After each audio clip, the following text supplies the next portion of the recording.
आज मी तुम्हाला शाही तुकडा करून दाखवणार आहे. त्यासाठी मी असे ब्रेडचे 4 स्लाइस घेतलेले आहेत. ब्रेडचे जे स्लाइस आहेत त्याचे साईडचे एजेस काढून टाकायचे आहेत. असे हे असे एजेस काढून टाकल्यानंतर आपल्याला जसे पाहिजे त्रिकोण किंवा चौकोन किंवा जर गोल पाहिजे असेल तर एखाद्या ग्लासने तुम्ही धारदार ह्याने करू शकता. हे बघा, आता हे स्लाइस मी फ्राय करून घेणार आहे. मी पॅनमध्ये तूप गरम केलं आहे. तुम्ही जे हे ब्रेडचे स्लाइस आहेत ते अर्धं तूप आणि अर्धं तेल असंही करून फ्राय करू शकता किंवा पूर्णपणे तेलातच तुम्ही फ्राय करू शकता. आता आपल्याला हे स्लो गॅसवर फ्राय करून घ्यायचे आहेत.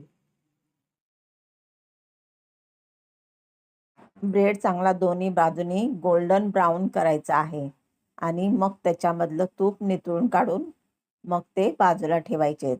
तर असेच मी सर्व ब्रेडचे स्लाइस तुपामध्ये स्लो गॅसवर फ्राय करून घेत आहे. चांगला गोल्डन कलर आला सोनेरी रंगावर की मग हे काढून घ्यायचे आहेत. हे बघा, असा डार्क गोल्डन कलर आला की आपण काढून घ्यायचे आहेत. शाही तुकड्यासाठी आपण इथे पाक बनवून घेणार आहे. त्यासाठी मी इथे 1 कप साखर घेतली आहे आणि त्या साखरमध्ये मी अर्धा कप पाणी टाकून ह्या साखरेचा पाक करून घेणार आहे. गॅसवर मी पातेलं ठेवलं आहे आणि ही साखर आहे ती हलवत राहायचं आहे, म्हणजे खाली करपणार नाही, चिटकणार नाही, म्हणून मध्ये मध्ये चमच्याने हलवत राहायचं आहे. मी एका शेगडीवर पाक करायला ठेवला आहे तर दुसऱ्या गॅसवर दूध गरम करायला ठेवलं आहे. इथे मी फुल क्रीम दूध अर्धा लिटर घेतलेलं आहे आणि हे दूध आपल्याला बासुंदीसारखं किंवा रबडीसारखं जसं पाहिजे त्याप्रमाणे आपण घट्ट करून घ्यायचं आहे. स्लो गॅसवर हे दूध आपल्याला मध्ये मध्ये हलवत त्याची साई जी येईल ती बाजूला जमा करत आपण हे दूध घट्ट गरम करून घ्यायचं आहे. आपला पाक सुद्धा इथे तयार झाला आहे. तुम्ही बघू शकतात पाकातली पूर्ण साखर विरघळलेली आहे.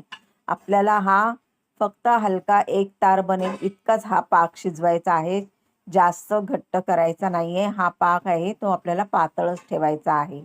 हे बघा, पाक आपला पूर्ण शिजून झाला आहे. मी एक ड्रॉप घेतला आहे ताटावर प्लेटवर आणि तुम्हाला दाखवते की बघा, एकदम अशी हलकी तार येईल इतकाच आपल्याला पाक शिजवायचा आहे आणि आपला पाक तयार आहे. मी गॅस बंद करत आहे. फक्त साखरेचा कच्चापणा जाईल एवढंच आपल्याला हे पाक शिजवायचं आहे, जास्त घट्ट करायचा नाही. इकडे मी दूध सुद्धा तापवलं आहे. हे जे दूध आहे ते आपण आटवून अर्ध करायचं आहे आणि हलवताना अगदी तळापासून चमच्याने हलवायचं आहे. दूध हे थोडं आटून कमी झालं आहे तर त्याच्यामध्ये मी एव्हरीडेची एक दुधाची पावडर घालत आहे. मी डायरेक्ट पावडर घातली आहे. आता हे चमच्याने मी मिक्स करून घेत आहे. तुम्ही पण असं डायरेक्ट घालू शकता, त्याच्या अजिबात गुठळ्या बनत नाहीत. ते अगदी दुधामध्ये सहज विरघळून जाते. आता मी ही दुधाची पावडर मिक्स केली आहे आणि अजून परत मी दूध हे आटवणार आहे. दुधाची क्वांटिटी आपल्याला हवी तेवढी पाहिजे असेल त्यावेळेस तुम्ही टेस्टप्रमाणे ह्याच्यामध्ये साखर घालायची आहे. साखर कमीच घालायची आहे, जास्त साखर घालायची नाही, कारण आपण जो ब्रेड फ्राय करून घेतला आहे तुपामध्ये तो ब्रेड आपण पाकामध्ये डीप करून त्याच्यानंतर आपण त्याच्यावर बासुंदी घालणार आहोत. त्यामुळे साखर कमीच घालायची आहे बासुंदीमध्ये. आता हे बघा, माझी बासुंदी भरपूर आटली आहे. अजून थोडीशी मी ही घट्ट करणार आहे. याच्यामध्ये मी 2-4 काड्या केसरच्या घालत आहे. केसर घालणं ऑप्शनल आहे आणि 2-3 मिनिटं आता उकळवून मी बंद करत आहे. ही बघा, रबडी चांगली तयार झाली आहे आणि आता मी गॅस बंद करत आहे. शाही तुकडा करताना आपण जे फ्राय करून घेतलेले ब्रेड आहेत ते ब्रेड पाकामध्ये घोळून लगेच ते एकदा उलटपलट करून पाकातून काढून घ्यायचे आहेत.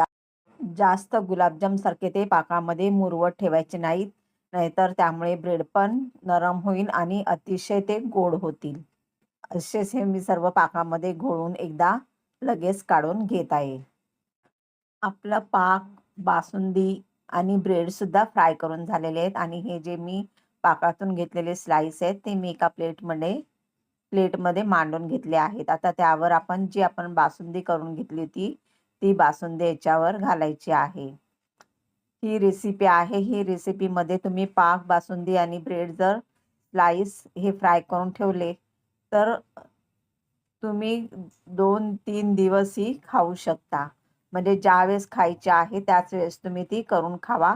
करून ठेवू नका. जर ब्रेडचे स्लाईस हे नरम पडले तर मग ते खायला चांगले लागणार नाहीत. आता बासुंदी घातल्यावर याच्यावर आपण आवडीप्रमाणे आपल्या आवडीप्रमाणे आपण त्याच्यावर ड्रायफ्रूट घालायचे आहेत. जे स्लाईस आहेत ते पूर्ण बासुंदीमध्ये भिजले पाहिजेत इतके आपण याच्यामध्ये बासुंदी घालायची आहे.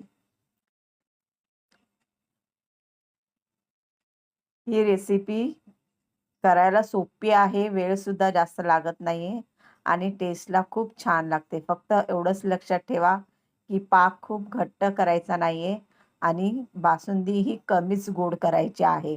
कारण अति जर गोड झाला हा पदार्थ तर मग तो आपण खाऊ शकत नाही. त्यामुळे बासुंदी ही कमी गोड करायची आहे आणि पाकसुद्धा पातळ करायचा आहे.